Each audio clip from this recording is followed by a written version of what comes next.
नमस्कार, मैं हूं आपके साथ राहुल सौमित्र और आप देख रहे हैं face to face Madhya Pradesh. Shivraj cabinet ने अहम फैसला लिया है। बहनों और महिला सशक्तिकरण के लिए ऐतिहासिक फैसला है। सीएम लाडली बहना योजना को अनुमोदित कर दिया गया है। किसी भी जाति की बहन हो उसे योजना का लाभ मिलेगा, लेकिन शर्त क्या है? 23 साल की उम्र वाली बहनों के खाते में 1000 रुपए डाला जाएगा और 60 साल की उम्र के लिए वृद्धावस्था पेंशन योजना लागू है। वृद्धावस्था पेंशन योजना में अब 1000 रुपए मिलेंगे। उनके गांव में ही आवेदन भरवाने के लिए टीम आएगी। यह बड़ी बात है। मार्च और अप्रैल में यह आवेदन पूरा हो जाएगा। मध्य प्रदेश में आधी आबादी यानी महिलाओं को लुभाने के लिए शिवराज सरकार लाडली बहना योजना लेकर आई है। चुनावी साल में इसे बीजेपी सरकार का मास्टर स्ट्रोक माना जा रहा है। सीएम शिवराज सिंह चौहान ने इसका ऐलान किया है।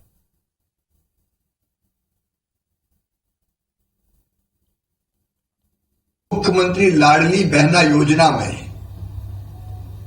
हमने ये फैसला किया है, जिनकी उम्र 23 साल से ज्यादा की होगी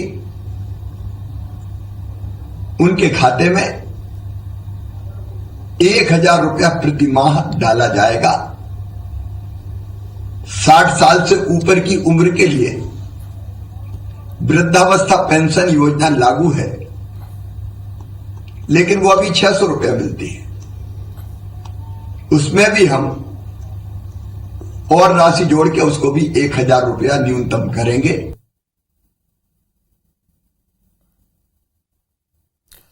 तो आज फेस टू फेस मध्य प्रदेश का हमारा विषय है 23 का चुनाव। महिलाएं बनेंगी मामा का ट्रंप कार्ड, यानी मध्य प्रदेश में आधी आबादी यानी महिलाओं को लुभाने के लिए शिवराज सरकार लाडली लक्ष्मी योजना, लाडली बहना योजना लेकर आ रही है। लाडली बहना योजना का नाम है और 5 मार्च से शुरू करने जा रही है। तो हमारे साथ 2 खास मेहमान होंगे। भारतीय जनता पार्टी की प्रवक्ता और कांग्रेस के प्रवक्ता होंगे। उनसे तमाम सवाल जवाब पूछे जाएंगे। चुनावी साल में इसे बीजेपी सरकार का मास्टर स्ट्रोक कहा जा रहा है, यानी अगर आपके घर बेटी है, बहन है और उसकी उम्र 23 वर्ष है तो उसको 1000 रुपए शिवराज सरकार देगी। आपका जाति धर्म कुछ भी हो, इससे कोई फर्क नहीं पड़ता है। गरीबी रेखा, अमीरी रेखा के नीचे ऊपर, इससे कोई फर्क नहीं पड़ता है। लेकिन 23 साल की ऊपर की महिलाओं को शिवराज सरकार हर महीने 1000 रुपए देने जा रही है। तो बड़ी खबर है ये। बहनों और महिला सशक्तिकरण के लिए एक ऐतिहासिक फैसला है शिवराज कैबिनेट का। ये इसमें कोई दो राय नहीं है। सीएम लाडली बहना योजना को अनुमोदित किया गया है। लाडली बहना योजना को अनुमोदित किया गया है। किसी भी जाति की बहन हो उसे योजना का लाभ मिलेगा। जाति कुछ भी हो, धर्म कुछ भी हो, लाभ मिलेगा। 23 साल की उम्र वाली बहनों के खाते में 1000 प्रतिमाह डाला जाएगा।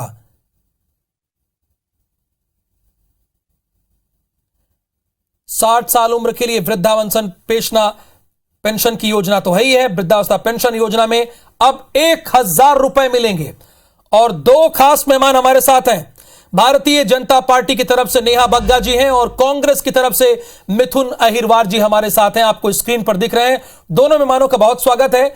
लेकिन शुरुआत मैं आपसे करूंगा नेहा बग्गा जी। लाडली बहना योजना आप ला रही हैं, लेकिन कहा जा रहा है कि भारतीय जनता पार्टी का चुनावी साल में मास्टर स्ट्रोक है। इसमें क्या कौन कौन लाभान्वित होगा, क्या दायरा होगा, वो पहले हमारे दर्शकों को आप बता दीजिए। देखिए राहुल जी, हर चीज को मुझे लगता है चुनाव से जोड़कर नहीं देखना चाहिए। और मध्य प्रदेश की भारतीय जनता पार्टी की शिवराज जी की जो सरकार है, उन्होंने बेटियों और महिलाओं को सशक्त करने के लिए किसी प्रकार की कोई कसर कमी नहीं छोड़ी है। इसीलिए मध्य प्रदेश देश के अंदर पहला वो ऐसा राज्य बना जहां पर 50% की आबादी को 50% का आरक्षण मिला। लोकल बॉडीज के चुनाव में, नगरीय निकाय, नगर निगम, पंचायत, पंच, सरपंच पर आप देखेंगे कि महिलाएं जो है वो बढ़ चढ़कर न केवल हिस्सा ले रही हैं बल्कि नेतृत्व भी कर रही हैं। उसी प्रकार से लाडलियों को सशक्त करने के लिए मामा ने लाडली लक्ष्मी योजना लेकर आए, और आज आप देखिए कि बेटियां जो हैं वो पढ़ लिख रही हैं, अच्छा जीवन अपना यापन कर रही हैं, और वो एक केस स्टडी बन गया ना केवल देश के अलग अलग राज्यों के लिए, बल्कि विश्व भर से जो जनप्रतिनिधि हैं वो यहाँ पर आते हैं और उसको देख कर जाते हैं, अपने देशों में भी लागू करने की बात करते हैं। अभी कुछ समय पहले तंजानिया का एक डेलीगेट आया था, मुझे भी अवसर मिला उन लोग से मिलने का। उन लोग ने तय किया कि यहाँ से मध्य प्रदेश से जाने के बाद वो तंजानिया में लाडली लक्ष्मी योजना जो है वो लागू करेंगे। अब जो लाडली बहना योजना है वो आर्थिक तौर पर बहनों को सशक्त करने का काम करेगी। आर्थिक तौर पर बहनों को सशक्त करने का काम करेगा। इस पे कांग्रेस का रिएक्शन क्या है? नेहा जी इसके बाद बहस करेंगे। मिथुन अहिरवार जी भी हमारे साथ हैं, पहले वो सुन लेते हैं। जनता पार्टी ने समय समय पर महिलाओं को भ्रमित करने की योजनाएं बनाई है, और ये उसी तरीके की योजनाएं जहां महंगाई इतनी बढ़ गई है कि 1200 रुपए का एक सिलेंडर आ रहा है। मतलब लाडली ये जो बहना योजना है इसमें तो आप एक सिलेंडर भी नहीं खरीद पाएंगे। रही बात भारतीय जनता पार्टी के वादों की, तो ये वो वादा पूरा किया जा रहा है जो कमलनाथ जी ने अपने वचन पत्र में किया था कि जो बच्चियों की महिलाओं की जो पेंशन है उसको हम लोग 300 से बढ़ा करके 600 तो करके गए थे, उसको 1000 रुपए करना था। तो भारतीय जनता पार्टी जिसने वादा किया था कि ये सारी योजनाएं हम लोग कांग्रेस की सरकार जाते ही हम लोग इनका इम्प्लीमेंटेशन करेंगे, उसको आते ही ये कर देना था। लेकिन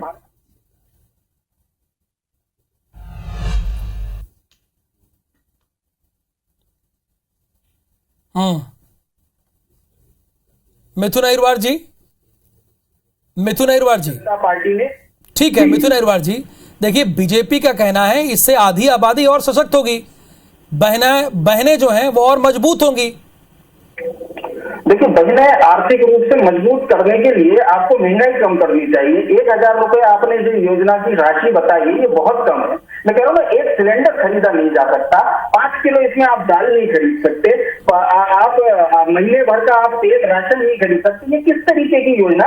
और बात दरअसल ये है कि भारतीय जनता पार्टी जो योजना चुनावी वर्ष में बनाती है, बाद में जाकर तो आप देखें किसान सम्मान निधि इन्होंने उपचुनाव। नेहा जी, आप कह रही थी ना कि हर योजना को चुनाव से मत जोड़िए, लेकिन मिथुन अहिरवार जी वही कह रहे हैं कि चुनावी साल में ये योजना है और 1000 नाकाफी है।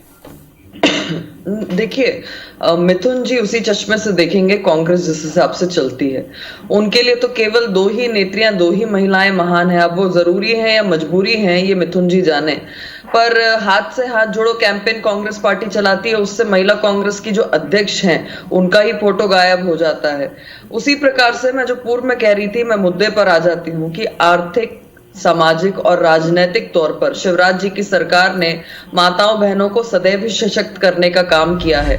और पूर्व में मैंने आपको बताया कि 50% की आबादी को 50% का आरक्षण जो है वो चुनाव में दिया। उसी प्रकार से अब 1000 रुपए जो है 23 साल के ऊपर की जो भी विधवा, विवाहित या परित्यक्त महिलाएं हैं उनके खाते में जाएगा। और जो वृद्धा पेंशन 600 रुपए पाया करती थी, अब उनको न्यूनतम 1000 रुपए की राशि उनके खाते में मिलेगी। तो निश्चित तौर पर वो अपना परिवार, अपना कहां पर खर्चा करना है, वो आर्थिक तौर पर सशक्त होंगी। और देखिए मिथुन अहिरवार जी, उन्हें मिलेगी। मिथुन अहिरवार जी, यहां पर बीजेपी का साफ तौर पर कहना है कि आधी आबादी को सशक्त करने का काम किया हो, चाहे आरक्षण की बात हो या फिर लाडली बहना योजना के तौर पर जो पैसे दिए जा रहे हैं। आपका मैं रिएक्शन लूंगा, आप ही की सहयोगी पार्टी से क्या रिएक्शन आया, मतलब आप ही की पार्टी से आपकी सहयोगी का रिएक्शन आया, वो आपको सुना देता हूं।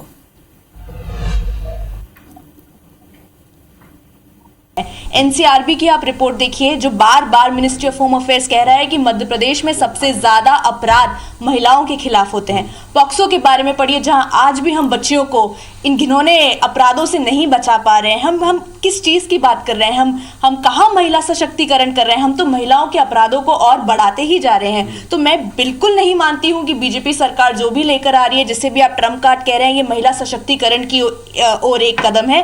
कहां बेटी बचाओ बेटी पढ़ाओ, आज बेटियों की किस तरीके से दर्दनाक हत्याएं हो रही हैं, क्या अपराध हो रहे हैं, फीमेल इन्फेंटिसाइड, फीमेल फीटिसाइड, हर जगह एनसीआरबी की रिपोर्ट कह रही है कि मध्य प्रदेश सबसे ऊंचे स्थान पर है। तो क्या हम ये रिपोर्ट्स को नहीं सच मान रहे?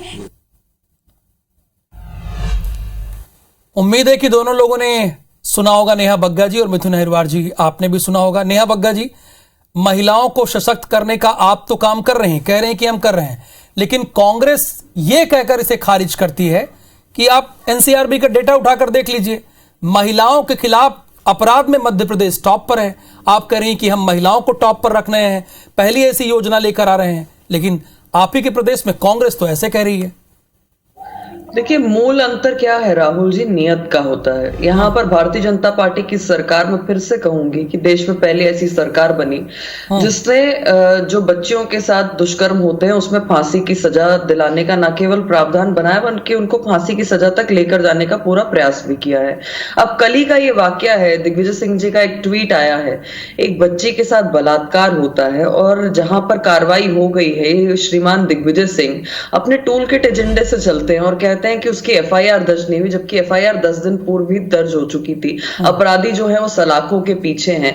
तो जिस प्रकार से घृणित राजनीति करते हैं, जिस तरीके से झूठ फैलाने का काम करते हैं, जिस तरीके से जनता में भ्रम पैदा करने का काम करते हैं, मूल अंतर आप समझिए कि जहां पर जिन प्रदेशों में इनकी सरकारें हैं, राजस्थान का ही उदाहरण लीजिए, नंबर 1 पर चल रहा है बलात्कार में बच्चियों के साथ में, महिलाओं के साथ में। वहां पर अशोक गहलोत विधानसभा में खड़े होकर कहते हैं कि जो SC ST वर्ग की जो महिलाएं हैं वो झूठे प्रकरण दर्ज कर देती हैं। कर्नाटक का एक इनका विधायक खड़े होकर कहता है कि अगर रेप से आप लड़ाई नहीं कर सकते तो उसे एंजॉय करना चाहिए। और जहां पर इनकी सरकार नहीं होती वहां पर प्रियंका गांधी जी, राहुल गांधी जी के आपको ट्वीट दिखाई देते हैं। जहां पर आपकी सरकार होती है वहां कुछ और होता है, जहां पर आपकी सरकार नहीं होती वहां पर कुछ और आप कहते हैं। सवाल यह है कि इस योजना को लाने के पीछे एक बात और थी मिथुन जी। आप मध्य प्रदेश में 15 से 49 साल की उम्र की महिलाओं को देखेंगे तो 54% ऐसी महिलाएं, मैं आ रहा हूं, जो गंभीर एनीमिया से बीमार हैं। तो ये पैसे तो उनकी मदद करेंगे ना मिथुन जी? देखिए, ये पैसा उनकी मदद कैसे करेगा? एक तो पहले आपने भेदभाव किया योजनाओं में, जहाँ किसान सम्मान निधि में आप 6,000 रुपए देते हैं, 15,000 रुपए, 1500 रुपए की किस्तें देते हैं, वही 1,000 रुपए की ये बात कह रहे हैं आप। कितना इसको मिल पाएगा? भारतीय जनता पार्टी के लोग भ्रष्टाचार के जरिए कितना पैसा खुद खा जाएंगे, कितना पहुंचा पाएंगे, ये हम सबने देखा है। किसान सम्मान निधि में भी ऐसे ही हुआ था कि किसान सम्मान निधि पहले दे दी गई थी और चुनाव के बाद वापस ले लिया गया था, पहली बात। दूसरी बात, भारतीय जनता पार्टी को यही, यदि महिलाओं को वाकई में सशक्त करना है, महंगाई कम करें, उनके पास पैसा पहुंचा, उनके साथ जो दिन प्रतिदिन बलात्कार के घटनाएं बढ़ती जा रही है, जिसमें कई भारतीय जनता पार्टी के नेता शिवपुरी में कट्टा अड़ा करके सामूहिक बलात्कार कर देते हैं, कई भारतीय जनता पार्टी के प्रदेश कार्यालय से यौन शोषण की बातें सामने आती हैं। तो आज ही की घटना है कि एक आदिवासी बच्ची को जला करके मार दिया गया। ऐसी घटनाओं पर यदि आप रोक लगाएंगे तो महिलाओं को सशक्तिकरण मिलेगा। महिलाओं की आप बात कर रही हैं, आप ही की लाडली बहना योजना यदि आप लागू करना चाह रही हैं तो आपकी लाडली बहन उमा भारती जी की बात मान लीजिए, जो कह रही है कि मुझे माफियाओं से जो डर लगता है मध्य प्रदेश नेहा बग्गा जी, संदेह है मिथुन अहिरवार जी को और कांग्रेस को कि जो आपने अनाउंस किया है, जो आपने ऐलान किया है, वो उनको पूरा पैसा मिल पाएगा, ये डाउट है। देखिए, ये डाउट मिथुन जी को इसलिए है क्योंकि राजीव गांधी कहते थे कि 1 रुपया भेजता हूं और 15 पैसे पहुंचते हैं। आज डीबीटी के माध्यम से 100% जो राशि है वो जो लाभार्थी हैं उनके खाते तक पहुंचती है।